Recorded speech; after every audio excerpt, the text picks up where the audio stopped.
بسم اللہ الرحمن الرحیم۔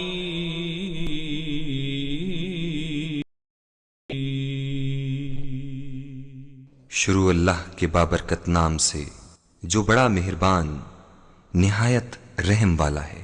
ان هذا القرآن يهدي للتي هي اقوم۔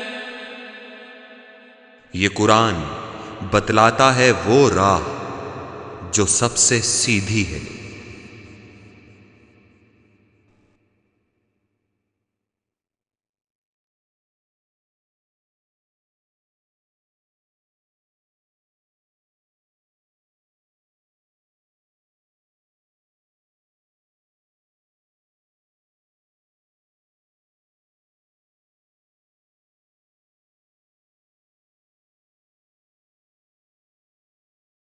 السلام علیکم ورحمۃ اللہ وبرکاتہ۔ الحمد للہ رب العالمین والصلاة والسلام علی سید الانبیاء والمرسلین، اما بعد فاعوذ باللہ من الشیطان الرجیم، بسم اللہ الرحمن الرحیم۔ الذین اذا اصابتهم مصیبہ قالوا انا للہ وانا الیہ راجعون، صدق اللہ العظیم۔ رب اشرح لی صدری ویسر لی امری واحلل عقدۃ من لسانی یفقہوا قولی واجعل لی وزیرا من اہلی، آمین یا رب العالمین۔ محترم حضرات و معزز خواتین، اس وقت ہمارا موضوع ہے منزل ہماری۔ جو آیت میں نے آپ کے سامنے تلاوت کی ہے یہ سورہ البقرہ میں وارد ہوئی ہے۔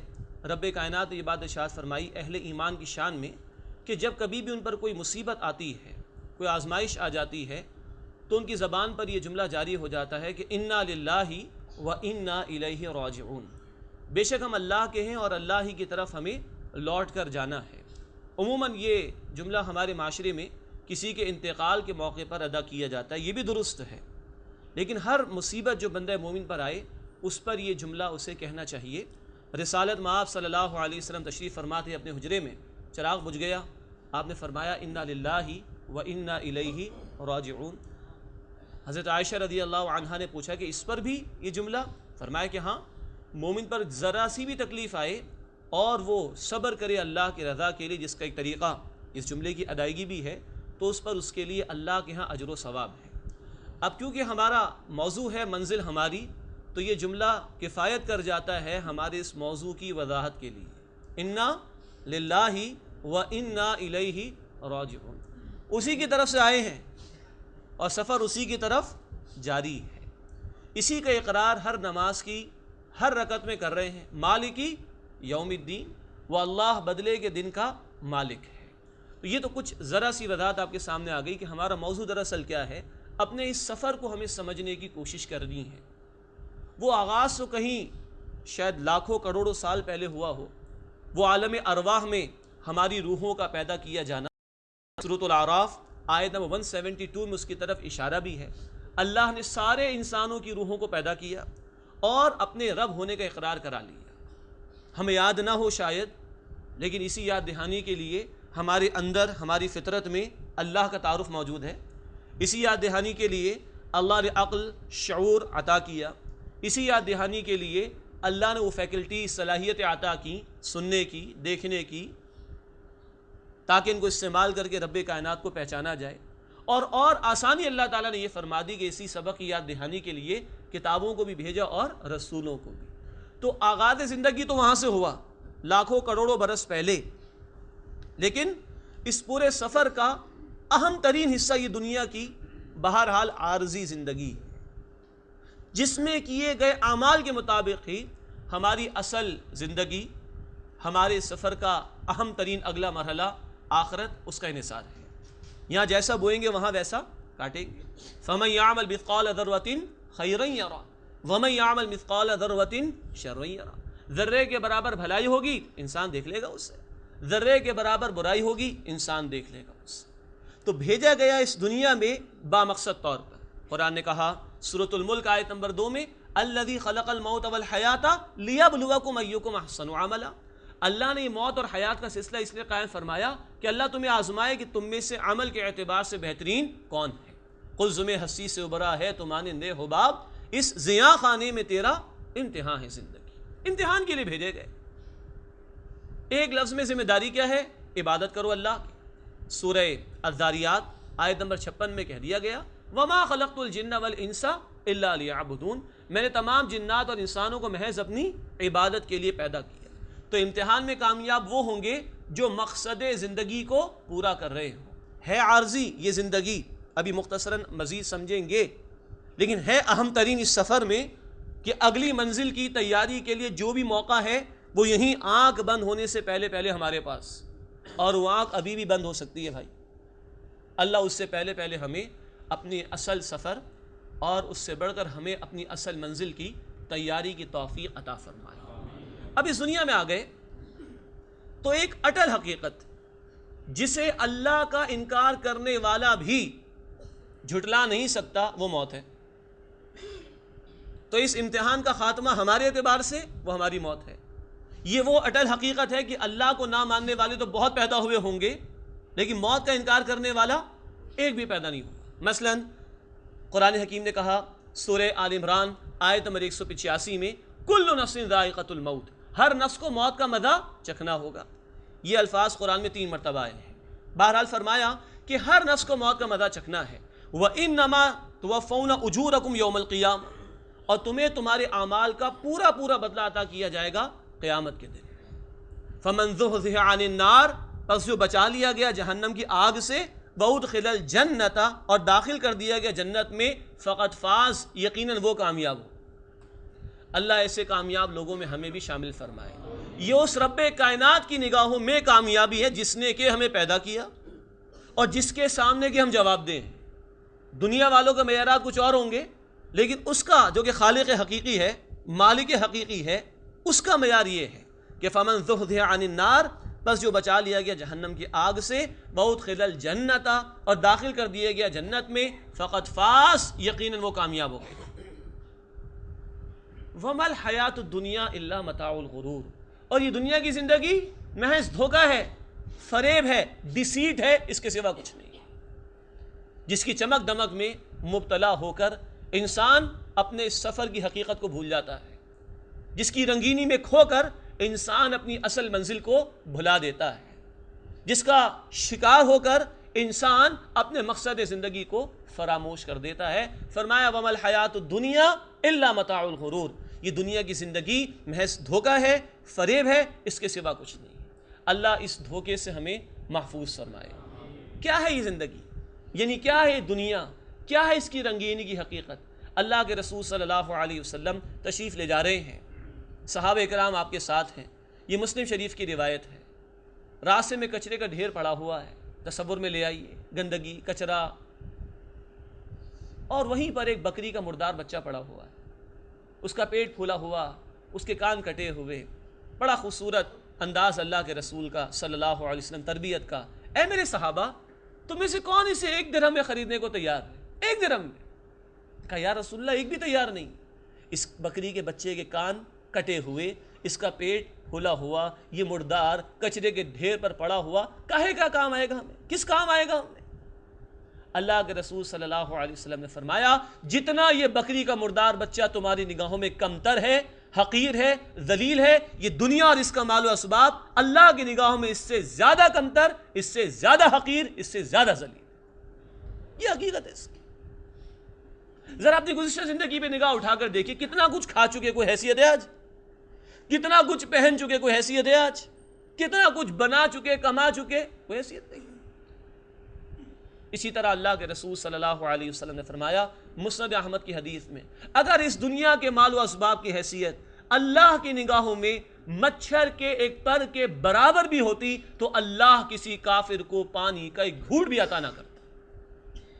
ہے ہی نہیں کوئی حقیقت، سب کو دے رہا ہے وہ، بلکہ بسا اوقات نہ ماننے والوں کو زیادہ دے رہا ہے، اسے کہ ادھر ان کا کوئی حصہ نہیں، تو کوئی حیثیت نہیں۔ رہی اس دنیا کی زندگی کی مدت اور ڈیوریشن جس پر انسان فریفتہ ہو کر، جس کے جال میں پھنس کر انسان اپنی اصل زندگی کو، منزل کو بھلا دیتا ہے، فرمایا اللہ کے رسول صلی اللہ علیہ وسلم نے مسلم شریف کی روایت میں تم میں سے کوئی شخص اپنی انگلی سمندر کے پانی میں ڈالے اور نکال کر دیکھے کتنا پانی لگ کر آیا. یہ کیا ہے؟ پانی کی تری. کئی جو پانی لگ کر آیا یہ دنیا کی زندگی کی مدت ہے، آپ کی میری زندگی نہیں، دنیا کی زندگی کی مدت. معلوم تاریخ آدم علیہ السلام تک جو پہنچی ہے وہ 10,000 سال کی ہے. چلیے 10,000 سال کسے کہتے ہیں؟ یہ دنیا کی زندگی کی مدت ہے، اور وہ حد نگاہ تک پھیلا ہوا انفائنائٹ نہ ختم ہونے والا سمندر وہ آخرت کی زندگی ہے کوئی دونوں کا موازنہ؟ قطعاً نہیں. یہ ہے بھائی اس دنیا کی حقیقت جس کو قرآن کہہ رہا ہے سورہ آل عمران آیت نمبر 185 وَمَا الْحَيَاةُ الدُّنْيَا إِلَّا مَتَاعُ الْغُرُورِ. اور یہ دنیا کی زندگی محض دھوکہ ہے، فریب ہے، اس کے سوا کچھ نہیں. اب یہ جو ہمارا سفر ہے آخرت کی طرف، اس کے 14 مراحل میں آپ کے سامنے قرآن حکیم کی چند آیات کی روشنی میں انشاءاللہ عرض کرنا چاہوں گا. پہلا مرحلہ یہی موت کا آ جانا. اللہ مجھے اور آپ کو اس کی تیاری کی توفیق عطا فرمائے. قرآن اس موت کے آنے کی کیفیات بھی بیان کرتا ہے. مثلاً نافرمان آدمی کی موت بڑی بھیانک ہوتی ہے، بڑی بری ہوتی ہے. قرآن نے اس کا ذکر کیا سورہ محمد صلی اللہ علیہ وسلم آیت نمبر 27 اور 28 میں. فرمایا فَكَيْفَ إِذَا تَوَفَّتْهُمُ الْمَلَائِكَةُ يَضْرِبُونَ وُجُوهَهُمْ وَأَدْبَارَهُمْ. کیا کیفیت ہوگی اس وقت جب فرشتے نافرمانوں کی روحوں کو قبض کریں گے اور ان کے چہروں پر بھی مارتے ہوں گے اور ان کی پیٹھوں پر بھی مارتے ہوں گے. یہی وہ سختی ہے جس سے رسالت میں آپ صلی اللہ علیہ وسلم نے پناہ مانگی ہے، اور یہ دعا ہمیں بھی کرنی چاہیے. اللہم انا نعوذ بک من سکرات الموت. اے اللہ ہم تیری پناہ میں آنا چاہتے ہیں موت کی سختیوں سے. بخاری شریف کی حدیث ہے، اللہ کے رسول دنیا سے تشریف لے جا رہے ہیں. ابو بکر صدیق فرماتے رضی اللہ عنہ اللہ کے رسول کہہ رہے تھے لا الہ الا اللہ، اللہ کے سوا کوئی معبود نہیں. ان للموت سکرات، ان للموت سکرات، یقیناً موت کی سختی ہے، یقیناً موت کی سختی ہے. وہ اللہ کے رسول یہ الفاظ کہہ رہے ہیں، ہمیں کس قدر ڈرنا چاہیے. اللہم انا نعوذ بک من سکرات الموت. اے اللہ ہم تیری پناہ میں آنا چاہتے ہیں موت کی سختیوں سے. یہ برے آدمی کی موت ہے، اللہ اس سے ہماری حفاظت فرمائے. آئیے نیک آدمی کا بیان پڑھیں. قرآن کہتا ہے سورہ النحل آیت نمبر 32 میں الذین تتوفاہم الملائکۃ طیبین. وہ نیک آدمی، وہ نیک لوگ کہ جن کی روح جب قبض کرتے ہیں فرشتے تو پاکیزگی کی حالت میں یقولون سلام علیکم، کہتے ہیں بھائی تم پر سلامتی ہو. ادخلوا الجنۃ بما کنتم تعملون، داخل ہو جاؤ جنت میں ان اعمال کے بدلے جو تم کرتے رہے. یعنی وہی بشارت دی جا رہی ہے. اللہ ایسی خوبصورت موت، آسانی والی موت، پاکیزگی والی موت ہم سب کو عطا فرمائے. یہ جناب پہلا مرحلہ اس دنیا سے اس طرف کے سفر کا. موت آئی، ادھر سے اس عالم سے سلسلہ ختم ہو گیا. آئیے دوسرے مرحلے کی طرف چلتے ہیں جس کو عام طور پر ہم قبر کی زندگی کہتے ہیں. یہ بات بھی صحیح ہے کیونکہ احادیث مبارکہ میں قبر کا لفظ استعمال ہوا ہے، لیکن زیادہ وسیع تر لفظ جو ہے وہ قرآن میں استعمال ہوا برزخ کا. برزخ کہتے ہیں آڑ کو. تو دنیا اور آخرت کے درمیانی وقفے کا نام برزخ ہے. مثال کے طور پر قرآن نے اس کا ذکر کیا سورہ المؤمنون آیت نمبر 99 اور 100 میں. برے لوگوں کا بیان آ رہا ہے. فرمایا حتی اذا جاء احدهم الموت قال رب ارجعون. یہاں تک کہ جب ان نافرمانوں میں سے کسی کو موت آتی ہے تو کہتا ہے کہ اے اللہ ایک اور موقع دے دے، ایک دفعہ لوٹا دے. لعلی اعمل صالحا فیما ترکت، اللہ تاکہ میں وہ نیک عمل کر لوں جو میں چھوڑ چکا. کلا ہرگز نہیں. یہ مہلت ایک ہی دفعہ ملتی ہے بھائی. اللہ مجھے بھی اور آپ کو بھی سوچ سمجھ کے استعمال کرنے کی توفیق دے. ہرگز نہیں. انہا کلمۃ ہوا قائلھا، یہ تو ایک بات ہے پہلے بھی کہتا رہا کہ اللہ ذرا موقع مل جائے تو میں کر لوں گا، پھر آدمی کرتا نہیں. وَمِن وَرَائِهِمْ بَرْزَخٌ إِلَى يَوْمِ يُبْعَثُونَ. اور اس کے بعد برزخ ہے وہ آڑ اس دن تک کے لیے جبکہ وہ دوبارہ کھڑے کیے جائیں گے. یہ ہے جو قرآن حکیم میں برزخ کا لفظ استعمال ہوا. اسے کہ جس قبر سے ہم واقف ہیں ممکن ہے کسی شخص کا انتقال اللہ اپنے حفظ و امان میں رکھے ہوا میں ہو جائے، جہاز کے اندر ہو جائے، سمندر میں ڈوب کر ہو جائے، تو معروف معنی میں اس کی قبر تو نہیں نا ہمارے سامنے دی. تو دراصل وسیع تر لفظ ہے بہرحال برزخ کا، لیکن قبر کا لفظ احادیث مبارکہ میں استعمال ہوا. اور پھر وہاں بھی کچھ معاملات ہیں. اللہ کے رسول صلی اللہ علیہ وسلم نے فرمایا، جامع ترمذی کی روایت ہے، دفن کرنے کے بعد منکر نکیر آتے ہیں اور 3 سوال ہوتے ہیں. تمہارا رب کون ہے؟ تمہارا دین کیا ہے؟ تمہارے نبی کون ہیں صلی اللہ علیہ وسلم. آج رب کو رب مان کر اس کی مانی ہوگی، دین کو دین قبول کر کے اس کی تعلیمات پر عمل کیا ہوگا، رسول صلی اللہ علیہ وسلم کو واقعتاً اپنا رسول اور رہنما اور نمونہ زندگی مان کر، اسوہ حسنہ مان کر ان کی تعلیمات پر عمل کیا ہوگا تو انشاءاللہ تعالی وہاں پر جواب دے سکیں گے.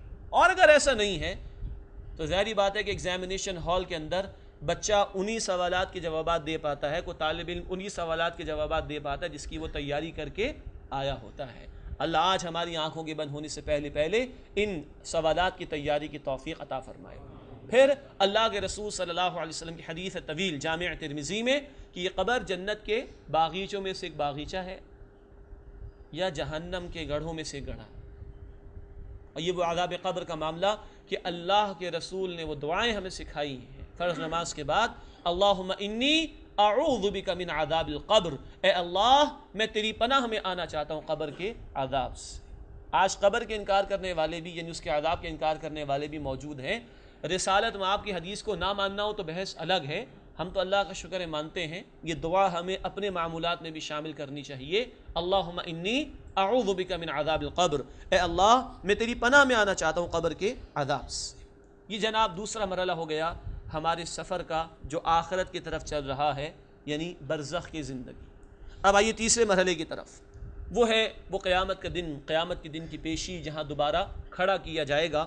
مثال کے طور پر سورہ یاسین میں اس کا ذکر آیا آیت نمبر 51 میں، منفخ فی الصور فاذا هم من الاجداث الى ربهم ينسلون، اور سور میں پھونک ماری جائے گی اور وہ اپنی قبروں سے نکلیں گے، اپنے رب کی طرف سیدھے دوڑتے وہ اتر جائیں گے.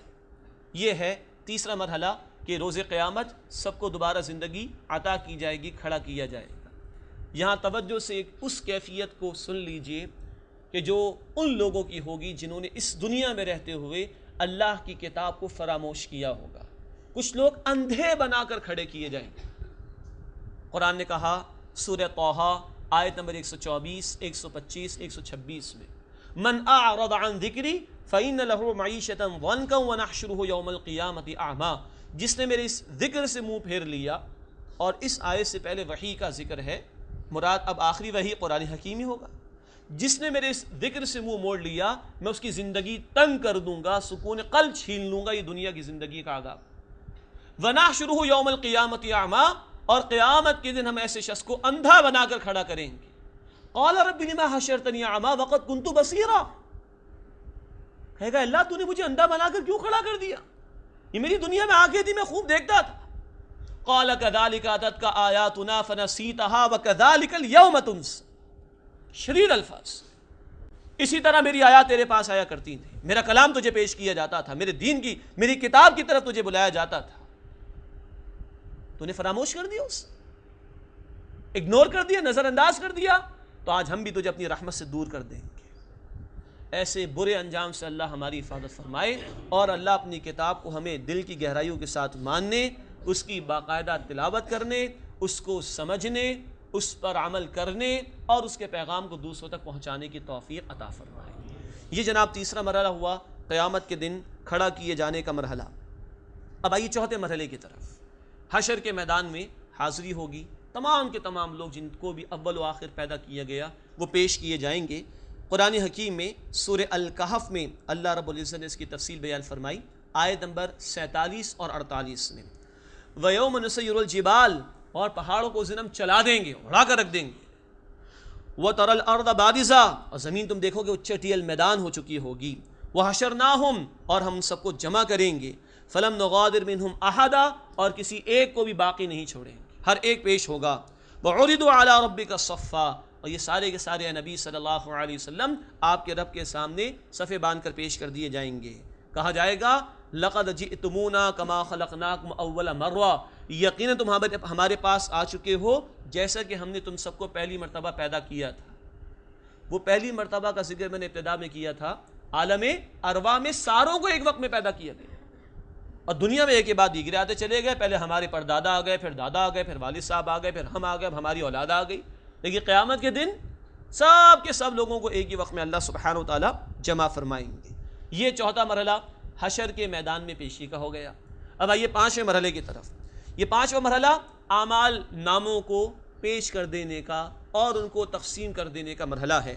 قرآن حکیم میں سورۃ الکہف ہی میں آیت نمبر 49 میں اس کا ذکر آیا، فرمایا وَوُضِعَ الْكِتَابُ، اور کتاب رکھ دی جائے گی، اعمال نامے کھول کر پیش کر دیے جائیں گے، فَتَرَى الْمُجْرِمِينَ مُشْفِقِينَ مِمَّا فِيهِ، بس تم دیکھو گے مجرمین کو کہ جو کچھ اس نامہ اعمال میں ہوگا وہ اس سے ڈر رہے ہوں گے، وَيَقُولُونَ، اور وہ کہہ رہے ہوں گے، یا ویلتنا ما لِهَذَا الْكِتَابِ، ہائے ہماری شامت، یہ کیسی کتاب ہے، لا یغادر صغیرۃ ولا کبیرۃ الا احصاها، یہ تو کسی بھی عمل کو نہیں چھوڑتی، خواہ وہ چھوٹا ہو یا بڑا، مگر یہ کہ اس نے اس کا احاطہ کر رکھا ہے۔ ووجدوا ما عملوا حاضرا، اور جو کچھ انہوں نے اعمال کیے ہوں گے وہ اس کو موجود پائیں گے۔ ولا یظلم ربک احدا، اور اے نبی صلی اللہ علیہ وسلم آپ کا رب کسی ایک پر بھی ظلم فرمانے والا نہیں ہوگا۔ ان باتوں کو آج سمجھنا کوئی مشکل بات نہیں۔ یہ میرے سامنے اس وقت لیپ ٹاپ رکھا ہوا ہے، زندگیوں کی زندگیاں اس میں ریکارڈ ہو سکتی ہیں آرام سے، یہ کیمرہ سامنے لگا ہوا ہے، ایک ایک سیکنڈ کی حرکت اس میں ریکارڈ ہو سکتی ہے، آڈیو ریکارڈنگ بھی ہو رہی ہے، ویڈیو ریکارڈنگ بھی ہو رہی ہے، سیکنڈ میں کیا کچھ ہے یہ بھی آج انسان نے معلوم کر لیا۔ سیٹلائٹ چینل پر جو چھوٹی سی ڈی وی کہتے ہیں اسے، کیسٹ کو، جو ڈی وی استعمال ہوتی ہے اس کی تقریباً 100 برس کی گارنٹی ہے کہ 100 برس تک وہ کارآمد رہ سکتی ہے۔ یہ وہ حضرت انسان ہیں جنہوں نے آج تک اپنے دماغ کا اوسطاً 7% حصہ استعمال کیا ہے۔ وہ اللہ جو رب کائنات رب العالمین ہے، اس نے کیا کیا انتظامات کیے ہوں گے انسانوں کے اعمال کو ریکارڈ کرنے کے لیے۔ وہی تو کہیں گے نافرمان کیسی ہے کتاب، اس نے کسی عمل کو نہیں چھوڑا، خواہ چھوٹا ہو یا بڑا، وہ اس نے لکھ رکھا ہے۔ ایک ایک عمل وہاں پر پیش ہوگا۔ اللہم حاسبنا حساب یسیرا، اے اللہ ہمارے حساب کو آسان فرما دے۔ جناب یہ 5واں مرحلہ ہوا، اعمال نامے پیش ہو جائیں گے۔ اس کے بعد 6واں مرحلہ، بڑا ہی اہم مرحلہ اور ہمارے اعمال کے حساب کتاب کا مرحلہ، یعنی محاسبہ شروع ہوگا، اکاؤنٹیبلٹی شروع ہوگی۔ یہ محاسبہ قیامت کے دن 2 مرحلوں میں ہوگا، 2 فیزز کے اندر ہوگا۔ ایک مرحلہ امتوں کے لیول پر ہوگا اور ایک مرحلہ افراد کے لیول پر ہوگا۔ تو 6واں مرحلہ ہم سمجھ رہے ہیں اپنے اس پورے سفر کا، جو کہ محاسبہ ہے آخرت کا، اکاؤنٹیبلٹی۔ اس میں محاسبے کا پہلا مرحلہ وہ اجتماعی سطح پر، امتوں کی سطح پر۔ مثال کے طور پر قرآن حکیم نے کہا سورہ النساء آیت نمبر 41 میں، 41 میں، فَكَيْفَ إِذَا جِئْنَا مِن كُلِّ أُمَّةٍ بِشَهِيدٍ وَجِئْنَا بِكَ عَلَىٰ هَٰؤُلَاءِ شَهِيدًا، کیا کیفیت ہوگی نبی صلی اللہ علیہ وسلم جس دن کے ہم ہر امت میں سے گواہ کو کھڑا کریں گے، اس کے رسول کو، اور اے نبی آپ کو کھڑا کریں گے ان لوگوں کے خلاف، آپ کی امت کے خلاف۔ آپ میں سے اکثر ساتھیوں کے علم میں ہوگا کہ یہ آیت سن کر اللہ کے رسول رو دیے تھے صلی اللہ علیہ وسلم۔ عبداللہ ابن مسعود تلاوت کر رہے تھے، اللہ کے رسول کو پسند تھا دوسروں سے قرآن سننا، وہ گردن جھکائے سورہ نساء کی تلاوت میں لگ گئے۔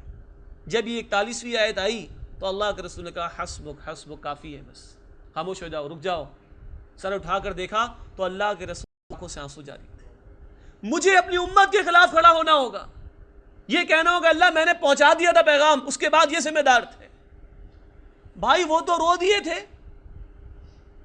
اس حساسیت کی بنیاد پر کہ مجھے امت کے خلاف کھڑا ہونا ہوگا۔ کچھ ہمیں بھی رونا آتا ہے کبھی، کچھ ہمارے اندر بھی حساسیت پیدا ہوتی ہے کہ کل ہمارا بھی محاسبہ ہونا ہے، اور یاد رکھیے امت محمدی کی بنیاد پر بھی ہونا ہے صلی اللہ علیہ وسلم۔ ضمنی بات سمجھ لیجئے، ہمارا دعویٰ ہے کہ اب کوئی کتاب نہیں آئے گی، اب کوئی رسول نہیں آئیں گے، تو اب لوگوں تک ہدایت کا پیغام کون پہنچائے گا؟ یہ امت پہنچائے گی نا، یہ بھی فریضہ ہے ہمارا، یہ بھی ذمہ داری ہوگی۔ کیا اس پہ رونا آتا ہے؟ اس کی ادائیگی کی کوئی فکر ہے؟ اللہ مجھے اور آپ کو سوچنے کی توفیق عطا فرمائے۔ یہ ہے امت کی سطح پر۔ اور ایک اور مقام میں قرآن نے کہا سورۃ الاعراف آیت نمبر 6 میں فَلَنَسْأَلَنَّ الَّذِينَ أُرْسِلَ إِلَيْهِمْ وَلَنَسْأَلَنَّ الْمُرْسَلِينَ، ہم لازماً رسولوں سے بھی سوال کریں گے، بھئی پہنچایا کہ نہیں پہنچایا، اتمام حجت کر دی تھی کہ نہیں، اور لازماً ان سے بھی پوچھیں گے جن کی طرف رسولوں کو بھیجا گیا تھا، پیغام آ گیا تھا، اس کے بعد تم نے کیا کیا بھائی۔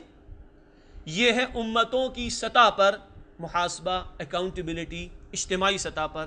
یہ محاسبے کا پہلا مرحلہ۔ محاسبے کا دوسرا مرحلہ وہ ایک فرد کی بنیاد پر، اور اتنا بھاری مرحلہ ہے کہ قرآن کی ایک آیت ہلا دیتی ہے اور صحابہ رو گئے تھے اس کے اوپر. سورۃ البقرہ کی آیت نمبر 285. وَإِن تُبْدُوا مَا فِي أَنفُسِكُمْ أَوْ تُخْفُوهُ يُحَاسِبْكُم بِهِ اللَّهُ. جو کچھ تمہارے دلوں کے اندر ہے تم اسے ظاہر کرو یا چھپا کر رکھو، اللہ محاسبہ کر لے گا اس. وہ تو علیم بذات الصدور ہے نا، وہ سینوں کے رازوں تک سے واقف ہے. تو ڈرنا اس حد تک چاہیے کہ اندر جو کچھ ہے اس کا بھی محاسبہ ہو سکتا ہے. یہ ڈر ہونا چاہیے ہمارے اندر. یہ ہے محاسبے کا دوسرا مرحلہ، یعنی انفرادی سطح پر لوگوں کا حساب کتاب. اور یہاں بچپن سے کچھ سوالات ہمیں یاد ہیں. سب سے پہلا سوال کس چیز کے متعلق ہوگا؟ نماز کے متعلق ہوگا. یہ طبرانی شریف کی روایت ہے. اگر درست ہوئی تو آگے کا مرحلہ درست رہے گا انشاءاللہ، اور اگر اس میں بگاڑ آ گیا تو آدمی بربادی کی طرف جا رہا ہے. اللہ ہمیں تمام نمازوں کا با جماعت اہتمام کرنے کی توفیق عطا فرمائے. فجر کی مشکل لگتی ہے بھائی، لیکن وہ منزل اگر پیش نظر ہو تو پھر مشکل نہیں رہے گی. اللہ ہمیں اس کا یقین عطا فرمائے. یہ ہو رہا ہے محاسبہ انفرادی سطح پر، اکیلے ہر فرد کا. اسی کو قرآن نے کہا سورہ مریم آیت نمبر 95 میں 95 میں، وَكُلُّهُمْ آتِيهِ يَوْمَ الْقِيَامَةِ فَرْدًا. ہر ایک ان میں سے اکیلے اللہ کے سامنے پیش ہوگا. امام غزالی رحمۃ اللہ علیہ فرماتے ہیں کہ باپ روٹی کھا لے تو بیٹے کی بھوک نہیں مٹ سکتی بھائی، اور بیٹا بیمار اور دوائی کڑوی ہو تو باپ کے پی لینے سے بیٹے کو شفا نہیں مل سکتی. ہر ایک کو اپنی تیاری خود کرنی چاہیے. ہاں اولاد نیک ہو ماں باپ کے کام آ سکے گی انشاءاللہ، صدقہ جاریہ بنے تو، مسلم شریف کی روایت کے مطابق. ورنہ قرآن ہر ایک کو دعوت دیتا ہے. سورۃ الحشر آیت نمبر 18 میں، یا ایھا الذین آمنوا اتقوا اللہ ولتنظر نفس ما قدمت لغد. اے ایمان والو، اللہ کا تقوی اختیار کرو، اللہ کی نافرمانی سے بچنے کی کوشش کرو، اور چاہیے کہ ہر ایک تم میں سے یہ دیکھے اس نے کل کے لیے کیا تیاری کی. یہ کل کیا ہے؟ وہ قیامت بھائی. لیکن اس کو دور نہ سمجھیے گا. کبھی کبھی آ جاتا ہے مسلمانوں کے ذہنوں میں ابھی تو امام مہدی بھی آئیں گے، ابھی تو حضرت عیسیٰ بھی تشریف لائیں گے علیہ الصلوۃ والسلام، ابھی تو آرمگڈون بھی ہونی ہے، بڑی بڑی جنگیں ہونی ہیں. وہ بھائی اس کے بعد قیامت آئے گی. لوگوں کے یہ تصورات بھی تو ہے نا، یہ ان کے جن کے پاس تھوڑی بہت معلومات ہے قرب قیامت کی نشانیوں کی، لیکن بھول جاتے ہیں اس حدیث مبارکہ کو جو سنن نسائی شریف میں آئی. اللہ کے رسول صلی اللہ علیہ وسلم نے فرمایا، من مات فقط قامت قیامتہ. جو مر گیا اس کی تو قیامت واقع ہو گئی. وہ کہاں جناب مہدی کو یا حضرت عیسیٰ کو دیکھے گا بھائی؟ وہ کہاں دیکھے گا؟ اذا السماء انفطرت واذا الكواكب انتثرت واذا البحار فجرت واذا القبور بعثرت. کیا آسمان پھٹے گا، ستارے جھٹ پڑیں گے، سمندر ابل پڑیں گے، قبریں کھول دی جائیں؟ کہاں دیکھے گا بھائی؟ وہ من مات فقط قامت قیامتہ. جو مر گیا اس کی تو قیامت واقع ہو گئی. اور کبھی تاخیر نہ کیجیے تیاری میں، کبھی مارجن نہیں دیجیے، کبھی وقت باقی ہے، قطعا نہیں. میں 4 مثالیں آپ کے سامنے رکھنا چاہوں گا. میرے ایک چچا کا بیٹا پیدا ہوا، کزن، ایک سانس لی انتقال ہو گیا. بھائی کے دوست کا بیٹا 3 دن انتقال ہو گیا. بھائی کی بیٹی بھتیجی، بھائی کے ہاتھ میں ذرا سا اس کا سانس رکا، 1.5 برس کی عمر، انتقال ہو گیا. تینوں کا جنازہ میں نے خود پڑھا. پھر ایک میرا اسٹوڈنٹ تھا، ACCA کر رہا تھا، دینی اعتبار سے بھی میرے دروس میں آیا کرتا تھا، 21 برس کی عمر. بہن بھائیوں کو صبح اسکول چھوڑ کر آیا، لیٹا ہے 8:30 بجے، 8:45 بجے انتقال ہو گیا. چاروں کیسز کے اندر ویسے اللہ اسباب کا پابند تو نہیں نا، لیکن سمجھنے کے لیے چاروں کیسز کے اندر کوئی اپیرنٹ میڈیکل ریزننگ نہیں تھی، کوئی بیماری، کوئی تکلیف، کچھ نہیں. بس ختم. ایک سانس، 3 دن، 1.5 برس، 21 سال. کیا حقیقت ہے ہماری زندگی؟ کیا آپ کی اور میری شیورٹی کی بات ہے بھائی؟ تو من مات فقط قامت قیامتہ. جو مر گیا اس کی تو قیامت واقع ہو گئی ہے. نماز کا سوال بھی ہوگا. پھر مشہور حدیث ہے، اللہ کے حبیب صلی اللہ علیہ وسلم نے فرمایا جامع ترمذی کی روایت میں کہ بندے کے قدم اس کی جگہ سے ہٹ نہیں سکیں گے جب تک کہ 5 سوالات کے جوابات وہ پیش نہ کر دے. نمبر 1، زندگی کہاں لگائی؟ نمبر 2، جوانی کہاں کھپائی؟ نمبر 3، مال کہاں سے کمایا؟ نمبر 4 مال کہاں خرچ کیا، اور نمبر 5 جو علم حاصل کیا اس پر کتنا عمل کیا، زندگی کہاں لگائی، جوانی کہاں کھپائی، مال کہاں سے کمایا، مال کہاں خرچ کیا، اور جو علم حاصل کیا اس پر کتنا عمل کیا۔ اللہ کے حبیب نے فرمایا کہ جب تک بندہ ان 5 سوالات کے جوابات پیش نہیں کر دے گا اس کے قدم اس کی جگہ سے ہٹ نہیں سکے۔ اللہ ہمیں ان کی تیاری کی توفیق دے۔ پھر سورہ تکاثر کی آخری آیت سب کو یاد ہوگی، ثم لتسألن یومئذ عن النعیم، لازماً تم سے اس قیامت کے دن نعمتوں کے متعلق سوال کیا جائے گا۔ سنن نسائی میں، مسند احمد میں واقعہ ہے، اللہ کے رسول جا رہے تھے، شدید بھوک سے 2-4 تھے، راستے میں ابوبکر صدیق بھی ملے، وہ بھی بھوک سے 2-4 تھے، عمر فاروق ملے، وہ بھی بھوک سے 2-4 تھے، اپنی برداشت کر لی تھی، اپنے 2 وزیروں کی بھوک کو برداشت نہ کر سکے۔ وزیر، ترمذی کی روایت ہے، اللہ کے رسول نے فرمایا ہر رسول کے 2 وزیر آسمانوں میں ہوتے ہیں، 2 زمین میں ہوتے ہیں، میرے 2 آسمانوں میں جبرائیل اور میکائیل، زمین میں ابو بکر اور عمر ہیں رضی اللہ عنہما۔ آپ نے ایک اور حدیث میں فرمایا ایک دن ابو بکر آپ کے سیدھے ہاتھ پر تھے، عمر فاروق آپ کے الٹے ہاتھ پر تھے، آپ نے فرمایا ہم قیامت میں بھی ایسے ہی ساتھ ہوں گے رضی اللہ تعالی عنہما۔ تو ان 2 وزیروں کو بھوکا دیکھ کر آپ برداشت نہ کر سکے۔ ایک انصاری صحابی کے گھر تشریف لے گئے، مالدار تھے، وہ بڑے خوش ہوئے کہ آج مجھے اللہ کے رسول اور ان کے 2 وزیروں کی مہمانی کا شرف حاصل ہو رہا ہے۔ بہرحال انہوں نے سب کچھ اہتمام کیا، میٹھی کھجور بھی آ گئی، ٹھنڈا اور شیریں پانی بھی آ گیا، لذیذ گوشت بھی آ گیا، اور عمدہ روٹی بھی آ گئی۔ اللہ کے رسول صلی اللہ علیہ وسلم کی آنکھوں سے آنسو جاری ہو گئے کہ یہ لذیذ کھجور بھی اللہ کی نعمت ہے، یہ عمدہ گوشت بھی اللہ کی نعمت ہے، یہ عمدہ روٹی بھی اللہ کی نعمت ہے، یہ ٹھنڈا پانی بھی اللہ کی نعمت ہے، کل اس کا جواب دینا پڑے گا۔ اور آپ کی آنکھوں سے آنسو جاری تھے۔ فَبِأَيِّ آلَاءِ رَبِّكُمَا تُكَذِّبَانِ، اپنے رب کی کن کن نعمتوں کو تم جھٹلاؤ، کن کن نعمتوں کو تم انکار کرو۔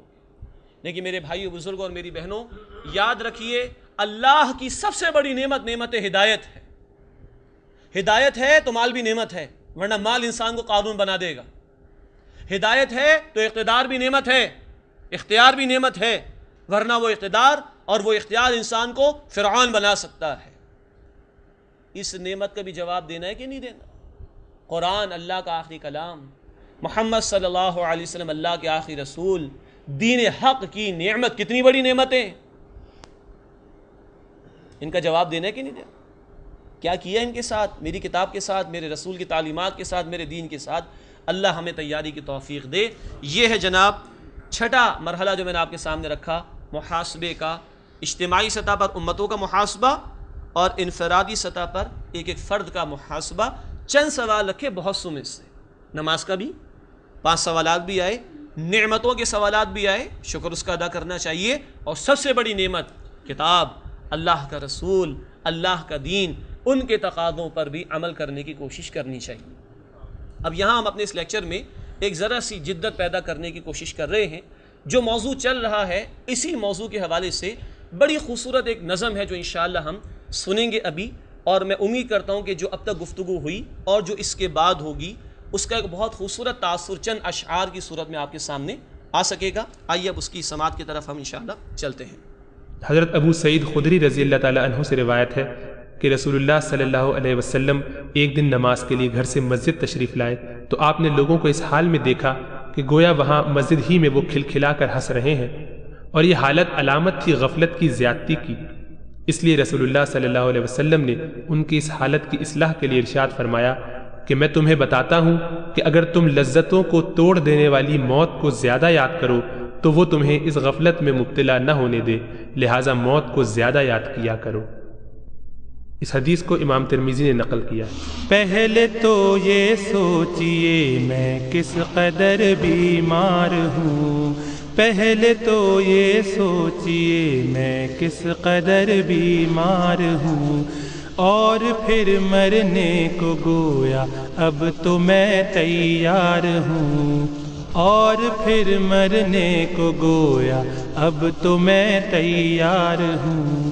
بعد اس کے سوچئے میں مر گیا روتے ہیں سب، میرے مرنے کی خبر سن کر جمع ہوتے ہیں سب، مجھ کو تختے پر لٹایا اور نہلانے لگے، پھر کفن کچھ لوگ مل کر مجھ کو پہنانے لگے، اب مجھے سب دیکھتے ہیں آخری دیدار ہے، اب مجھے سب دیکھتے ہیں آخری دیدار ہے، سب کے دل میں حسرتیں ہیں، سب کے دل میں پیار ہے، سب کے دل میں حسرتیں ہیں، سب کے دل میں پیار ہے، اب جنازہ ہے میرا تیار لے جانے لگے،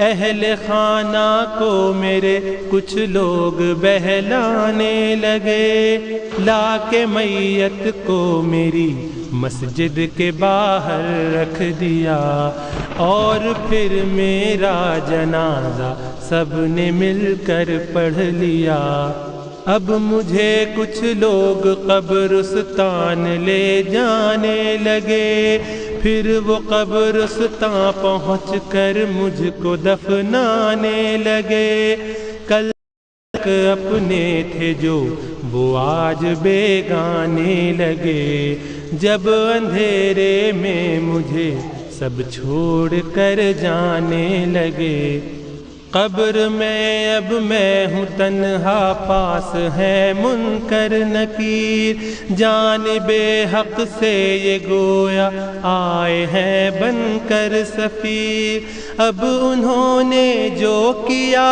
مجھ سے اثر کوئی سوال، اب انہوں نے جو کیا مجھ سے اثر کوئی سوال، پاس تو کچھ بھی نہیں اس بد عمل کے جز ملال، پاس تو کچھ بھی نہیں اس بد عمل کے جز ملال۔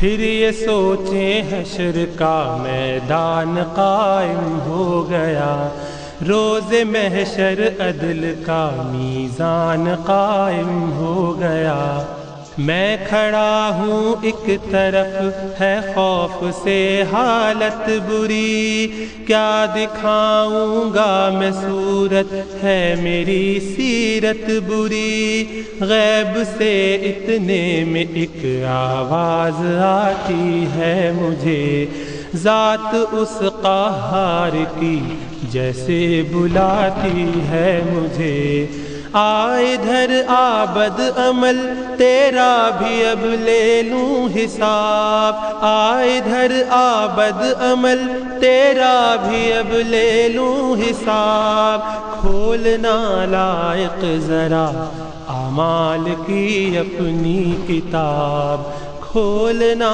لائق ذرا اعمال کی اپنی کتاب، اب سوالوں سے میں اس کے ہو گیا ہوں لاجواب، خلد میں جانا کجا یا ہو گیا حکم عذاب، اب فرشتوں کے لیے ہوتا ہے یہ ارشاد حق، ڈال دو دوزخ میں اس کو تاکہ حاصل ہو سبق، زندگی بھر یہ برے اعمال کرتا ہی رہا، عالم فانی کی رنگینی پہ مرتا ہی رہا، اور ستم اس پر کہ خود کو بعمل کہتا تھا یہ، اور ستم اس پر کہ خود کو بعمل کہتا تھا یہ، اپنی ہی تعریف میں شعر و غزل کہتا تھا یہ، اپنی ہی تعریف میں شعر و غزل کہتا تھا یہ، کیا نہ تھا معلوم اس کو ایک دن پیشی بھی ہے، آخرت ہے اس کا گھر، دنیا میں یہ پردیسی ہے، اس نے اپنی عاقبت تو خود ہی کر لی ہے تباہ، سن کے یہ باتیں جھکی ہے شرم سے میری نگاہ، لوگ سارے دیکھتے ہیں مجھ ذلیل و خوار کو، خاسر و بدبخت کو، بدکار کو، لاچار کو، اب سوائے حسرت و افسوس کے کیا کیجئے، اب سوائے حسرت و افسوس کے کیا کیجئے، اے اثر اس بات کو ہر روز سوچا کیجئے، اے اثر اس بات کو ہر روز سوچا کیجئے۔ بسم اللہ اولہ و آخرہ۔ چھٹا مرحلہ ہم نے سمجھا قیامت کے دن محاسبے کا، اکاؤنٹیبلٹی کا، اجتماعی سطح پر امتوں کا بھی محاسبہ اور انفرادی سطح پر ایک ایک فرد کا محاسبہ۔ اللہم حاسبنا حسابا یسیرا، اے اللہ ہمارے حساب کو آسان فرما دیجئے۔ اس کے بعد ساتواں مرحلہ آئے گا، جب یہ باتیں طے ہو چکی ہوگی، حساب کتاب ہو گیا ہوگا، نتائج تقریباً ڈیسائیڈ بھی ہو چکے ہوں گے، تو اس موقع پر کچھ لوگ جھوٹ بولنے کی کوشش کریں گے، اس موقع پر بھی اللہ کے سامنے بھی۔ چنانچہ قرآن حکیم نے سورہ انعام میں آیت نمبر 23 میں مشرکین کا ذکر کیا ہے، واللہ ربنا ما کننا مشرکین، وہ کہیں گے اللہ ہمارے رب کی قسم ہم تو مشرک نہیں تھے۔ یعنی یہ ہے وہ گھناؤنا جرم شرک کہ جب جڑ پکڑ جائے انسان کے وجود کے اندر تو اس انتہا پر لے جاتا ہے کہ لوگوں کے سامنے تو انسان جھوٹ بولتا ہی ہوگا، اللہ کے سامنے بھی جھوٹ بولے گا۔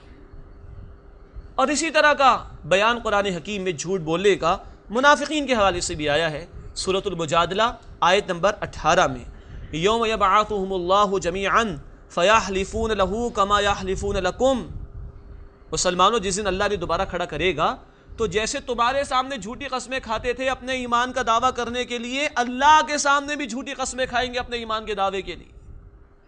یہ ہے نفاق کا انجام، جس سے پناہ محمد صلی اللہ علیہ وسلم ہی مانگتے تھے، اللہم طاہر قلبی من النفاق، اے اللہ میرے دل کو نفاق سے پاک فرما دے۔ یہ وہ گھناؤنے جرائم ہے، شرک اور نفاق، کہ جو انسان کو اس گراوٹ پر لے جاتے ہیں کہ اللہ کے سامنے جب پیشی ہوگی تو وہاں بھی انسان جھوٹ بولے گا۔ اللہ اس برے طرز عمل سے اور انجام سے ہم سب کی حفاظت فرمائے۔ جب یہ ساتواں مرحلہ ہو رہا ہوگا، لوگ اپنے اعمال کے اوپر پردے ڈالنے کے لیے جھوٹ بول رہے ہوں گے، جھوٹی قسمیں کھا رہے ہوں گے، تو 8واں مرحلہ پیش آ جائے گا، اور یہ 8واں مرحلہ ہے اللہ کی طرف سے گواہ پیش کر دیے جائیں گے اور طرح طرح کی گواہی آ رہی ہوں گی۔ چنانچہ قرآن نے اس کا ذکر کیا سورہ الزمر آیت نمبر 69 میں، ووضع الکتاب، اور کتاب پیش کر دی جائے گی جس کا ذکر آ چکا، وجیء بالنبیین والشہداء، اور انبیاء بھی آ جائیں گے، شہداء گواہی دینے والے بھی آ جائیں گے، اور گواہیوں کی ایک لسٹ ہے جو قرآن حکیم ہمیں عطا کرتا ہے۔ قرآن بتاتا ہے سورہ النور آیت نمبر 24، زبان گواہی دے گی انسان کے اعمال کے خلاف۔ قرآن بتاتا ہے سورہ یاسین آیت نمبر 65، ہاتھ اور پیر گواہی دیں گے انسان کے خلاف۔ قرآن بتاتا ہے سورہ حامیم السجدہ، جسے سورہ فصلت بھی کہا جاتا ہے، آیت نمبر 20 اور 21 میں ہماری سماعت، ہماری بصارت اور ہماری کھالیں گواہی دیں گے قیامت کے دن۔ انسان چھپ کر گناہ تو کر لیتا ہے، شاید بندوں کا خوف کر لیتا ہے، اللہ کا نہیں کرتا، لیکن کل اسی جسم کے اندر سے یہ 6 اعضاء پیش کر دیے جائیں گے، زبان، آنکھ، کان، ہاتھ، پیر اور انسان کی کھال۔ کھال آپ کو عجیب لگا ہوگا جملہ، انسان بھی کہے گا لما شہدتم علینا، تم نے ہمارے خلاف گواہی کیوں دی؟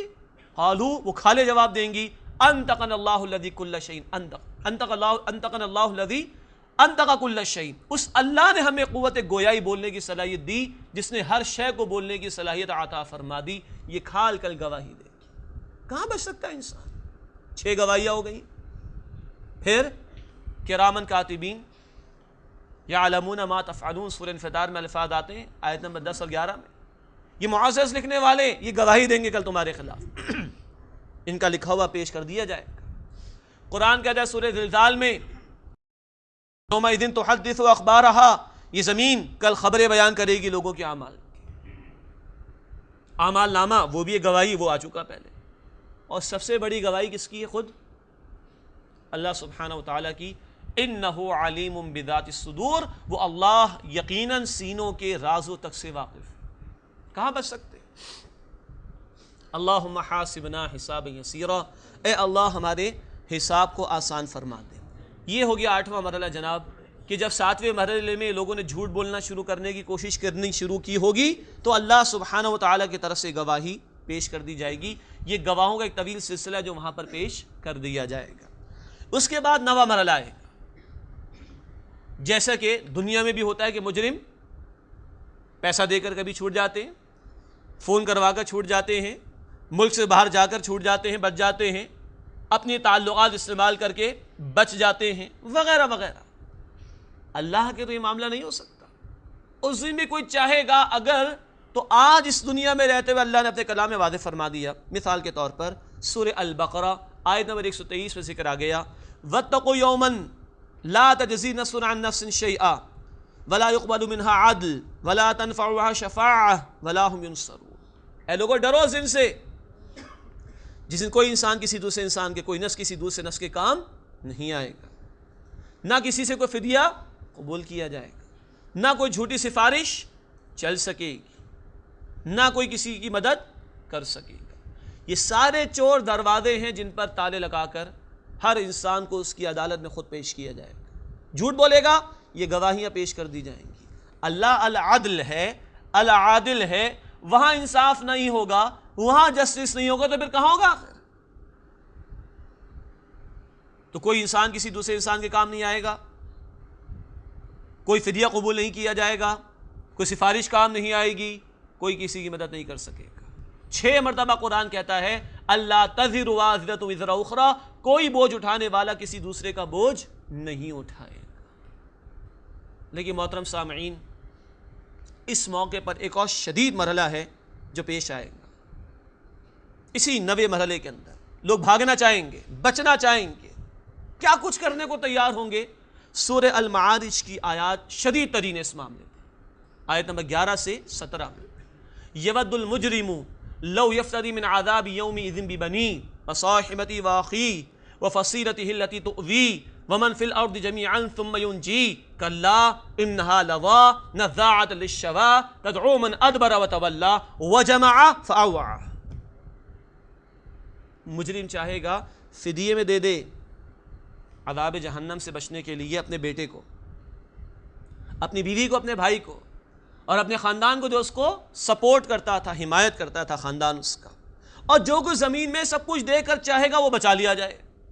فرمایا ہرگز نہیں، وہ تو پھر بھڑکتی ہوئی آگ ہے جو کھال کو بھی کھینچ لیتی ہے۔ اللہم اجرنا من النار، اے اللہ ہمیں آگ کے عذاب سے محفوظ فرما۔ کسے بلاتی ہے وہ آگ؟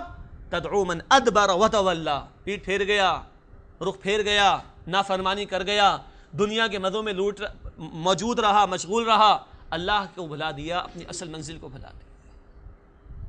ذرا سوچئے، انسان کہہ رہے میرے بیٹے کو ڈال دو جہنم میں، مجھے بچا لو، میری بیوی کو لے لو جھونک دو اسے جہنم کے اندر، میرے بھائی کو جھونک دو جہنم کے اندر، میرے پورے خاندان کو ڈال دو جہنم کے اندر، پوری زمین کے تمام لوگوں کو ڈال دو جہنم کے اندر، مجھے بچا لو کسی طور پر۔ یہ سب کچھ دینے کو تیار ہو جائے گا انسان۔ یہ ہے وہ ہولناکی جو قرآن بیان کرتا ہے۔ یہ موضوع سورہ عبس میں بھی آیا، آخری پارے میں، آیت نمبر 34 سے 37 میں، کہ انسان دور بھاگے گا اس دن، ہر ایک سے دور بھاگے گا۔ یوم یفر المرء من اخیہ وامہ وابیہ وصاحبتہ وبنیہ لکل امرئ منہم یومئذ شأن یغنیہ۔ انسان دور بھاگے گا اپنے بھائی سے، اس سے بڑھ کر زیادہ محبت ہوتی ہے ماں باپ سے، ان سے بھی دور بھاگے گا، اس سے بڑھ کر بیوی اور اولاد سے محبت ہوتی ہے، ان سے بھی دور بھاگے گا۔ لکل امرئ منہم یومئذ شأن یغنیہ، ہر ایک کو ایک فکر لاحق ہوگی، میں کسی طرح بچا لیا جاؤں، وہ اس کو باقی ساری فکروں سے آزاد کر دے۔ یہ ہے 9واں مرحلہ، انسان چاہے گا بھی تو کوئی اس کے کام نہیں آ سکے. اللہ تعالیٰ اس حسرت سے، اس ہولناکی سے، اس ذلت اور رسوائی سے ہم سب کی حفاظت فرمائے. اس کے بعد 10واں مرحلہ، یہ مرحلہ ہے صراط سے گزرنے کا.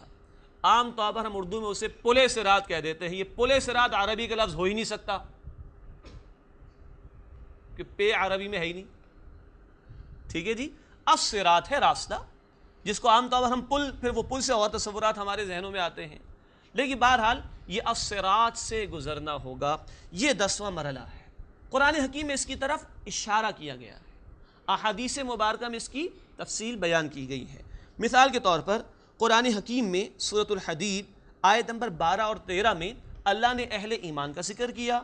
ان کے لیے نوری نور ہوگا، روشنی روشنی ہوگی. یسعیٰ بین ایدیہم و بایمانہم، ان کے پاس وہ روشنی ہوگی جو ان کے داہنی سامنے بھی ہوگی اور داہنے جانب بھی. ایمان کا بھی نور ہوگا، نیک اعمال کا بھی نور ہوگا، جس روشنی میں انشاءاللہ وہ صراط سے گزر جائیں گے. اللہ ہمیں ان میں شامل فرمائے. اس کے برعکس منافقین ہوں گے جن کے پاس نہ ایمان کا نور ہوگا نہ نیک اعمال کا نور ہوگا. نام کے مسلمان تھے نا، وہ جھوٹے دعوے دار تھے، تو تاریکی تاریکی ہوگی اور وہ صراط سے گزر نہیں سکیں گے. یہ اشارہ تو ہے الحدید آیت نمبر 12 اور 13 میں. تفسیرات احادیث مبارکہ میں آتی ہیں. مثال کے طور پر جامع ترمذی کی روایت ہے، اللہ کے رسول صلی اللہ علیہ وسلم نے حضرت عائشہ رضی اللہ عنہا سے فرمایا کہ اے عائشہ، 3 مواقع پر کوئی کسی کو نہیں پوچھے گا، اور ایک موقع یہ صراط سے گزرنے کا. جو دنیا میں ایمان کی محنت کر رہا تھا اس کے پاس ایمان کی روشنی ہوگی سامنے. یہ دل میں ایمان ہوتا ہے، نور ایمان. جو دنیا میں اعمال کر رہا تھا ایمان کے نتیجے میں، وہ اعمال کی روشنی لے کر آئے تو آئے، وہ تو گزرے گا اس پر سے، ورنہ نہیں. اور احادیث میں جو نقشہ پیش کیا گیا ہے وہ یہ ہے کہ اس جہنم کے اوپر سے صراط جائے. یہی وجہ ہے کہ سورہ تکاثر میں ہم پڑھتے ہیں ثم لترون الجحیم، انہیں لازماً جہنم کو دیکھنا پڑے گا. ہر ایک جہنم کو دیکھے گا، اہل ایمان بھی دیکھیں گے. کیا مطلب؟ صراط سے ایمان والوں کو تو گزار دیا جائے گا، اللہ ہمیں ان میں شامل فرمائے. اور جو نافرمان ہوں گے، باغی ہوں گے، وہ اندھے منہ جہنم کے اندر جائیں. یہ ایمان والوں کو کیوں دکھایا جا رہا ہے، کیوں گزارا جا رہا ہے؟ تیزی سے گزریں گے انشاءاللہ، لیکن دکھایا کیوں جا رہا ہے؟ دیکھیں شدید گرمی کے بعد، شدید گرمی میں کوئی شخص آئے اور اب اسے آپ ٹھنڈے پانی کا گلاس پیش کریں تو اب کیا ہوگا؟ روئے روئے سے شکر بھی نکلے گا اور اب اس گلاس کی قدر و قیمت کا اسے اندازہ ہوگا.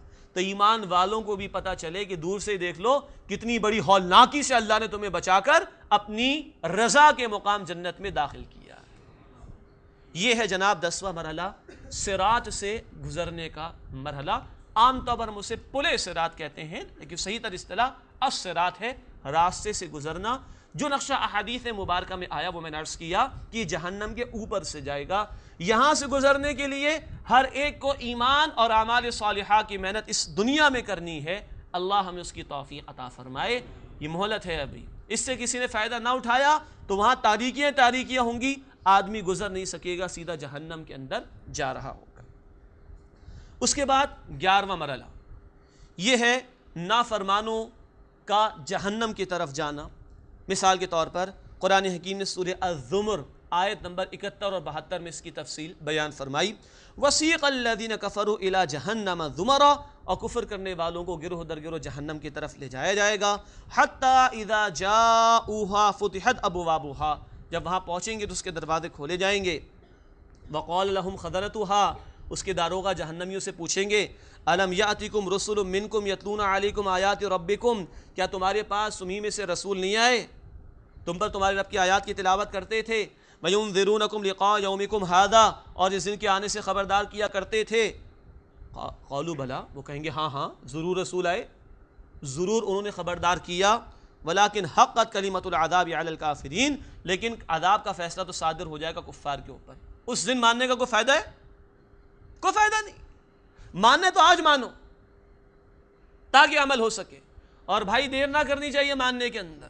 اور ماننے سے مراد یہ نہیں کہ ہم مسلمان ہیں تو ہم نے مانا ہوا ہے، نہیں. ماننے کے بعد اللہ کی ماننا، ماننے کے بعد رسول کی ماننا، ماننے کے بعد دین کی ماننا، یہ عمل بھی تو ضروری ہے. اللہ ہمیں اس کی توفیق عطا فرمائے. قیل ادخلوا ابواب جہنم خالدین فیہا، کہہ دیا جائے گا جہنم کے دروازوں میں داخل ہو جاؤ، فبئس مثوی المتکبرین، کیا ہی برا ٹھکانہ ہے تکبر کرنے والوں کا۔ یہ کیا تکبر تھا ان کا؟ یہ مست تھے دنیا کی زندگی میں، اللہ کی یاد دلائی جاتی تھی، دین کی یاد دلائی جاتی تھی، کتاب کی یاد دلائی جاتی تھی، ان کو کوئی فکر ہی نہیں تھی، اکڑ میں تھے، اڑے ہوئے تھے، اپنی منمانی زندگی بسر کر رہے تھے، جیسے چاہو جیو کے نعروں پر عمل کر رہے تھے، من چاہی زندگیاں بسر کر رہے تھے۔ یہی تو تکبر ہے، اللہ کی ماننے کے مقابلے میں نفس کی مان لینا، یہی تو تکبر ہے۔ ان تکبر کرنے والوں کے لیے جہنم ہے۔ اللہم اجرنا من النار، اے اللہ ہمیں آگ کے عذاب سے محفوظ فرما۔ یہ 11واں مرحلہ ہو گیا جہنم والے جہنم کی طرف۔ 12واں مرحلہ اہل جنت کو جنت کی طرف لے جایا جائے گا، اللہ تعالی ہمیں ان میں شامل فرمائے۔ اس کا ذکر بھی آ گیا سورہ الزمر آیت نمبر 73 میں، فرمایا وَسِيقَ الَّذِينَ اتَّقَوْا رَبَّهُمْ إِلَى الْجَنَّةِ زُمَرًا، اور جن لوگوں نے اپنے رب کا تقوی اختیار کیا۔ تقوی کیا ہے؟ بچنا اللہ کی نافرمانی سے، من چاہی زندگی بسر نہ کرنا، رب چاہی زندگی بسر کرنا، اس کی رضا کو سامنے رکھتے ہوئے، اپنی اصل منزل کو سامنے رکھتے ہوئے زندگی بسر کرنا اور اس کی نافرمانی سے بچنے کی کوشش کرنا، یہ تقوی ہے۔ وَسِيقَ الَّذِينَ اتَّقَوْا رَبَّهُمْ إِلَى الْجَنَّةِ زُمَرًا، اور جن لوگوں نے تقوی کی روش اختیار کی، جو اللہ کی نافرمانی سے بچتے رہے، وہ جنت کی طرف لے جائے جائیں گے۔ حَتَّى إِذَا جَاءُوهَا، جب وہاں پہنچیں گے، وَفُتِحَتْ أَبْوَابُهَا، اور ان کو ویلکم کیا جائے گا، دروازے ان کے استقبال کے لیے کھولے جائیں گے۔ وَقَالَ لَهُمْ خَزَنَتُهَا، اور اس کے داروغہ جنت کو ان سے کہیں گے سلام علیکم، بھائی سلامتی ہو تم پر، طبتم، بہت خوب رہے، واقعہ تم نے اپنی منزل حاصل کر لی، مقصد زندگی کو سمجھ لیا تھا، مہلت سے فائدہ اٹھا لیا تھا، طبتم، بہت خوب رہے، فادخلوها خالدین، داخل ہو جاؤ اس میں ہمیشہ ہمیش کے لیے۔ ہم نے وہ بھی پڑھا تھا جب نیک آدمی کی روح قبض کرنے فرشتے آتے اسی وقت بشارت مل جاتی ہے، اب یہاں داخلہ ہو گیا ہمیشہ ہمیش کے لیے۔ اے اللہ ہمیں ان لوگوں میں شامل فرما۔ اللہم انا نسألک الجنہ، اے اللہ ہم تجھ سے جنت کا سوال کرتے ہیں۔ بلکہ ایک اور بڑی پیاری بات اللہ کے رسول نے فرمایا، صرف جنت نہ مانگا کرو، جنت الفردوس مانگا کرو۔ اللہم انا نسألک الجنت الفردوس، اے اللہ ہم تجھ سے تیری جنت فردوس کا سوال کرتے ہیں۔ 12 مرحلے ہو گئے، ٹھیک، جہنم والوں کو جہنم میں ڈال دیا گیا ہے، جنت والے لے جائے گئے ہیں جنت کی طرف۔ اب آخری 2 باتیں، مرحلہ نمبر 13 وہ ہمیشہ ہمیش کا، اور وہ مرحلہ نمبر 14 وہ بھی ہمیشہ ہمیش کا، یعنی جہنم کے عذاب کی بات اور جنت کی نعمتوں کا بیان۔ اگر ایک سوال ذہن میں آیا ہو تو میں اس کو پہلے ہی واضح کر دوں کہ بہرحال مشہور بات ہے، ٹھیک بھی ہے، احادیث سے بھی ثابت ہے کہ مسلمان کتنا ہی گناہ گار ہو، اپنی سزا برداشت کرنے کے بعد جنت میں ڈالا جائے گا، تو اس کے لیے تو ہمیشہ کا معاملہ نہ ہوا نا، ٹھیک، لیکن اس کی ایک وضاحت ضروری ہے۔ بعض لوگ کہتے ہیں ٹھیک ہے جی جتنی سزا ہوگی برداشت کر لیں گے پھر جنت میں چلے جائیں گے، استغفر اللہ، یہ اللہ کو چیلنج کرنے کی بات ہے، اللہ تو دے پھر دیکھیں گے جنت میں بھی چلے جائیں گے، معاذ اللہ۔ اس کی وضاحت ذہن میں رکھ لیجئے، اور اب یہ میرے جملے کو واضح کر لیجئے کہ ہمیشہ کا عذاب ہے یا ہمیشہ کی نعمتوں کا معاملہ۔ 13واں مرحلہ یہ اہل جہنم کی سزاؤں کا ذکر قرآن حکیم میں بھی ہے، ان کی کیفیات کا بیان۔ ایک ہی آیت یا ایک ہی مقام پڑھوں تو وہ ہلا دیتا ہے ہمیں۔ فرمایا گیا سورہ الحج آیت نمبر 19 سے 22 میں، ہادان خصمان اختصموا فی ربہم، یہ 2 گروہ ہیں لڑ پڑے اپنے رب کے بارے میں، ایک ماننے والے ایک نہ ماننے والے۔ فالذین کفروا، پس ان لوگوں نے انکار کیا، قطعت لہم ثیاب من نار، ان کے لیے آگ کے کپڑے تیار کیے جائیں گے۔ یصب من فوق رؤوسہم الحمیم، ان کے اوپر سے گرم پانی کھولتا ہوا ڈالا جائے گا۔ یصہر بہ ما فی بطونہم والجلود، جو کچھ ان کے بطن میں ہوگا اور ان کی کھالوں کو وہ جلا دے گا۔ اور ایک اور بات سن لیجئے یہاں پر، یہ کھال ایک مرتبہ جل کر ختم نہیں ہو جائے گی۔ قرآن نے کہا ہے سورہ النساء آیت نمبر 56 میں، جب ایک مرتبہ ان کی کھال جل جائے گی دوبارہ نہیں کھال دیں گے، بار بار نہیں کھال دیں گے، لیذوقوا العذاب، تاکہ عذاب کے مزے کو چکھتے رہیں۔ اللہم اجرنا من النار، اے اللہ ہمیں آگ کے عذاب سے محفوظ فرما۔ مزید فرمایا وَلَهُمْ مَقَامِعُ مِنْ حَدِيدٍ، ان کے لیے لوہے کے ہتھوڑے بھی ہوں گے۔ كُلَّمَا أَرَادُوا أَن يَخْرُجُوا مِنْهَا مِنْ غَمٍّ، اعیدوا فیہا، جب جب وہاں سے نکلنا چاہیں گے دوبارہ اس میں لوٹا دیے جائیں گے، وذوقوا عذاب الحریق، اور کہا جائے گا جلنے کے عذاب کو چکھتے رہو ہمیشہ کے۔ شدید الفاظ، اور یہ صرف ایک مقام ہے قرآن کا۔ قرآن نے کہا سورہ دخان کی آیت نمبر 43 میں زقوم کا درخت ان کو کھانا پڑے گا، زہریلا درخت، جس کی وضاحت جامع ترمذی کی حدیث میں ہے کہ اس کے رس کا ایک ڈول اگر دنیا میں بہا دیا جائے تو پوری دنیا میں بدبو ہی بدبو پیدا ہو جائے، وہ کھانا پڑے گا ان کو۔ کئی فرمایا کہ ان کا بستر بھی وہ آگ کا ہوگا، کئی فرمایا اوپر بھی آگ نیچے بھی آگ، کئی فرمایا سورہ آخری بارے میں سورہ حمزہ میں نار اللہ الموقدہ التی تطلع علی الافئدہ انہا علیہم مؤصدہ فی عمد ممددہ، وہ اللہ کی بھڑکائی ہوئی آگ ہے، اس کو دنیا کی آگ پہ قیاس نہ کرو بھائی۔ دنیا کی آگ کے جلانے کا یقین ہمیں ہوتا ہے، اور کوئی جل جائے تو کتنی فکر کرتے ہیں اس کو بچانے کی، کیا اتنی فکر آخرت سے جہنم کی آگ سے بچنے کی ہے؟ قرآن نے کہا سورہ تحریم کے آیت نمبر 6 میں یا ایھا الذین آمنوا قوا انفسکم واہلیکم نارا، اے ایمان والو اپنے آپ کو اپنے گھر والوں کو بچاؤ جہنم کی آگ سے۔ کتنی محنت کرنا چاہیے۔ اللہ کے رسول نے فرمایا مسلم شریف کی روایت میں ایک کھجور صدقہ کر کے بھی بچ سکتے ہو تو بچو، اتنی محنت بھی کر سکتے ہو تو کرو جہنم کی آگ سے بچنے کے لیے۔ اللہ کے رسول کی دعائیں تہجد کی نماز کی، اس میں الفاظ آتے ہیں والجنت حق والنار حق، جنت بھی حق ہے اور جہنم بھی حق ہے۔ جتنا دنیا کی آگ سے جلنے کا ڈر ہے، اے اللہ ہمیں جہنم کی آگ کے جلانے کا بھی یقین عطا فرما، اور اے اللہ جس طرح دنیا کی آگ میں ہاتھ نہیں ڈالتے یقین ہے کہ وہ جلاتی ہے، اے اللہ ہمیں جہنم کی آگ سے بچنے کی بھی توفیق عطا فرما، اس کا یقین عطا فرما۔ اللہ کے رسول نے فرمایا صلی اللہ علیہ وسلم جامع ترمذی کی روایت میں، جس شخص کو جہنم میں کم ترین عذاب دیا جا رہا ہوگا اس کی کیفیت یہ ہوگی اس کو انگاروں پر مبنی جوتیاں پہنائی جائیں گی، انگارے ہی کہ اس کے تسمے بھی ہوں گے، یہ کم ترین عذاب ہوگا، اور وہ سمجھ رہا ہوگا مجھے جہنم کا سب سے بڑا عذاب دیا جا رہا ہے، حالانکہ یہ جہنم کا کم ترین عذاب ہوگا۔ اللہم اجرنا من النار، اللہم اجرنا من النار، اے اللہ ہمیں آگ کے عذاب سے محفوظ۔ یہ ڈراوے ہیں قرآن میں، اور اللہ نے ڈرایا ہے، اور اللہ کے کلام کا کوئی لفظ بھی بیکار نہیں، معاذ اللہ، اضافی نہیں، معاذ۔ ہاں اگر ڈر پیدا ہوا اور وہ ڈراتا ہے تو اپنی رحمت کی خوشخبری بھی سناتا ہے، اپنی جنت کی نعمتوں کو بیان بھی فرماتا ہے۔ مثال کے طور پر اب آئیے 14ویں مرحلے کی طرف، اہل جنت کا بیان جا بجا قرآن میں ملے گا، جہاں کہیں جہنم کے ذکر ہے وہاں جنت کا بیان بھی اللہ سبحانہ وتعالی نے عطا فرمایا۔ چنانچہ قرآن ہمیں بتاتا ہے، مثال کے طور پر سورہ الزخرف آیت نمبر 68 سے لے کے 73 تک کی یہ چند آیات ہیں۔ یا عبادی لا خوف علیکم اليوم ولا انتم تحزنون، اے میرے بندو آج تم پر کوئی خوف نہیں ہے، نہ تمہیں غمزدہ ہونے کی ضرورت ہے۔ یہ کون پکارے گا؟ اللہ پکارے گا۔ اے اللہ ہمیں اس پکار کا مستحق بننے کی توفیق دے۔ عبادت کہا نا، کتنے گھنٹے عبادت؟ 24 گھنٹے۔ اللہ ہمیں اس کا مستحق بننے کی توفیق عطا فرمائے۔ نہ تم پر کوئی خوف ہے، نہ تم غمگین ہو جاؤ۔ الذین آمنوا بآیاتنا، کون سے بندے؟ جو آیات پر میری ایمان لائے، وکانوا مسلمین، مسلم تھے، فرما بردار تھے، من چاہی زندگی بسر نہیں کرتے تھے بلکہ رب چاہی زندگی بسر کرتے تھے۔ ادخلوا الجنت انتم وازواجکم تحبرون، تم بھی جنت میں داخل ہو جاؤ، تمہاری بیویاں بھی جنت میں داخل ہو جائیں، مزے لے کر داخل ہو جاؤ۔ اگر تو دنیا میں جوڑا نیک ہے، شوہر اور بیوی، اللہ جمع فرما دے۔ اللہ ہمیں اپنے گھروں میں ایسی محنت کرنے کی توفیق عطا فرمائے کہ آج جو فیملی یہاں عارضی طور پر اکٹھی ہے، اللہ اس پوری فیملی کو جنت میں بھی اکٹھا فرما دے۔ اگر تو دونوں نیک، اللہ دونوں کو جمع فرما دے گا، اور اگر برعکس معاملہ ہے تو اللہ بہترین جوڑا بنا دے گا۔ داخل ہو جاؤ۔ یطاف علیہم بصحاف من ذہب واکواب، ان پر جو ہے وہ سونے کی رکابیاں اور پیالے پیش کیے جائیں گے۔ وہاں موڑ آرام ہی آرام ہے بھائی، محنت ادھر ہے، ادھر آرام ہی آرام ہے۔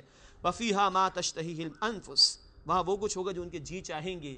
وتلذ الاعین، اور آنکھوں کی ٹھنڈک بھی ہوگی۔ وانتم فیہا خالدون، اور کہا جائے گا تم ہمیشہ ہمیشہ رہنے کے لیے اس میں داخل ہو جاؤ۔ کہیں قرآن ہمیں بتاتا ہے سورہ محمد صلی اللہ علیہ وسلم آیت نمبر 15 میں اللہ شراب کی نہر بھی عطا کرے گا، اللہ خالص شہد کی نہر بھی عطا فرمائے گا، اللہ خالص دودھ کی نہر بھی عطا فرمائے گا، اور اللہ پانی بھی صاف ستھرا عطا فرما دے گا. لیکن یہ دنیا کی شراب نہیں، وہ جنت کی. یہ دنیا کا دودھ نہیں، وہ جنت کا. یہ دنیا کا شہد نہیں، وہ جنت کا. اور یہ دنیا کا پانی نہیں، وہ جنت کا. میں یہ جملے کیوں کہہ رہا ہوں؟ اس لیے کہ اللہ کے حبیب صلی اللہ علیہ وسلم نے بتایا، بخاری شریف کی روایت، کہ اللہ نے یہ بات ارشاد فرمائی، حدیث قدسی ہو گئی. اللہ رب العزت فرما رہے کہ میں نے اپنے بندوں کے لیے وہ کچھ تیار کیا، ما لا عین رأت ولا اذن سمعت ولا خطر علی قلب بشر، نہ کسی آنکھ نے دیکھا، نہ کسی کان نے سنا، نہ کسی انسان کے دل میں خیال تک آیا. اب سوچیے کیا سوچیں گے ہم بھائی؟ تو اشارے قرآن نے دیے ہیں تاکہ کچھ ہمارے اندر ترغیب و تشویق کے ذریعے جذبہ پیدا ہونا محنت کرنے کا. کما حقہ، ایز اٹ از، وہ کیسا ہے وہ اللہ سبحانہ و تعالیٰ ہی جانتا ہے. ہم کیا تصور کر سکتے ہیں دنیا میں؟ سوئٹزرلینڈ کے برف پوش پہاڑ جاتے ہیں لوگ سمر ویکیشن منانے کے لیے اور چھٹیاں منانے کے لیے. برج العالم دبئی میں 250-300 درہم اس کی فیس ہے خالی اس ہوٹل کے باہر اندر آنے کے لیے. ایک کمرے کا کرایہ 8-9 لاکھ روپے ایک دن کا بھی ہے. ٹھیک ہے، غریب آدمی سوچ تو لے گا نا اس کو. نیاگرا فال امریکہ کے اندر بڑے لوگ جاتے ہیں جناب، کچھ نہیں، لیپ ٹاپ پہ انٹرنیٹ پہ دیکھ تو لے گا، سوچ تو لے گا. لیکن اللہ فرما رہے ہیں، یقین ہے کہ نہیں؟ نہ کسی آنکھ نے دیکھا، نہ کسی کان نے سنا، نہ کسی دل میں اس کا خیال تک گیا، تصور ہی نہیں کر سکتے. اور جب وہ کہہ رہا ہے تو یقین کیوں نہ آئے؟ صحیح، تو وہ کچھ ہے تصور بھی نہیں کر سکتے. اللہ کے رسول نے فرمایا صلی اللہ علیہ وسلم، بخاری مسلم کی روایت ہے، جنت میں ایک درخت ایسا ہے، ایک درخت اس کا سایہ اتنا طویل ہے کہ ایک سوار 100 برس تک بھی چلتا رہے اس کے سائے میں، وہ سایہ ختم نہیں ہوگا. اب کیا تصور کر سکتے ہیں آپ؟ آخری شخص جو جنت میں جائے گا، یہ کچھ وہ ہوں گے نا جو جہنم سے نکال کے ڈالے جائیں گے، مسلمان جو تھے نافرمان، آخری جو جائے گا اللہ کہیں گے بھائی تجھے کیا چاہیے؟ کہ اللہ تو نے معاف کر دیا، جہنم سے نکال لیا، اور کیا چاہیے؟ کہا جا، جہاں دنیا میں تو رہ کر آیا اس سے 10 گنا بڑی جنت تجھے عطا کرتا ہوں. سوچ سکتے ہیں آپ؟ سوچ ہی نہیں سکتے. دنیا دیکھی پوری، اور پاکستان نہیں دیکھا ہے، دنیا کس بات کا نام ہے جی؟ جا، جس دنیا میں تو رہ کر آیا اس سے 10 گنا بڑی تجھے دیتا ہوں. تو بھائی آپ خود فیصلہ کیجئے، اس منزل کے لیے تیاری کرنی چاہیے یا اس دنیا کی منزل کی؟ یہ دنیا کی کہ 2 فٹ نیچے 6 فٹ کے گڑھے میں جائیں گے تو کیا جائے گا؟ جائے گا جب جہاں سے کچھ بھی نہ ساتھ ہوگا، 2 گز کفن کا کپڑا تیرا لباس ہوگا. اور بھول نہ جائیے، سونامی میں 2.5-3 لاکھ گئے، ان کو نہ قبر ملی نہ کفن ملا.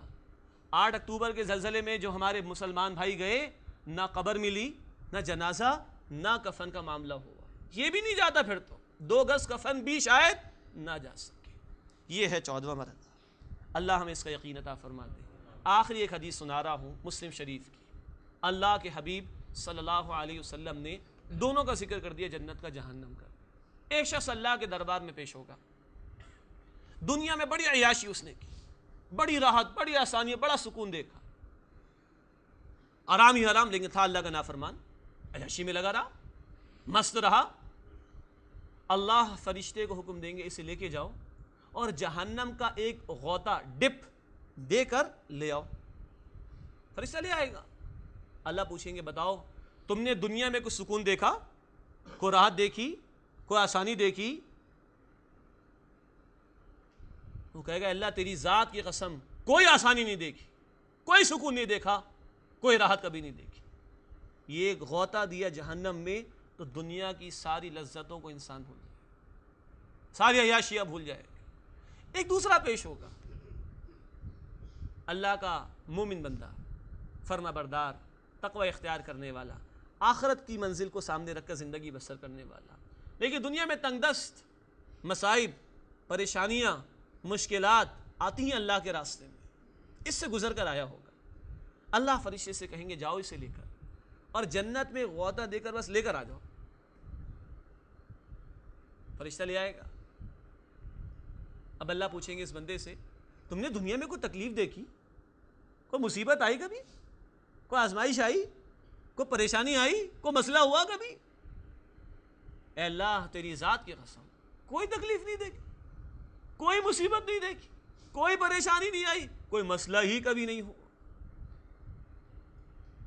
یہ ہے جو رسالت مآب صلی اللہ علیہ وسلم نے ایک اور پہلو ہمارے سامنے رکھ کر واضح کر دیا کہ اس عارضی فانی چند روزہ کی فکر نہ کرو، وہ اصل دائمی ہمیشہ کی فکر کرو۔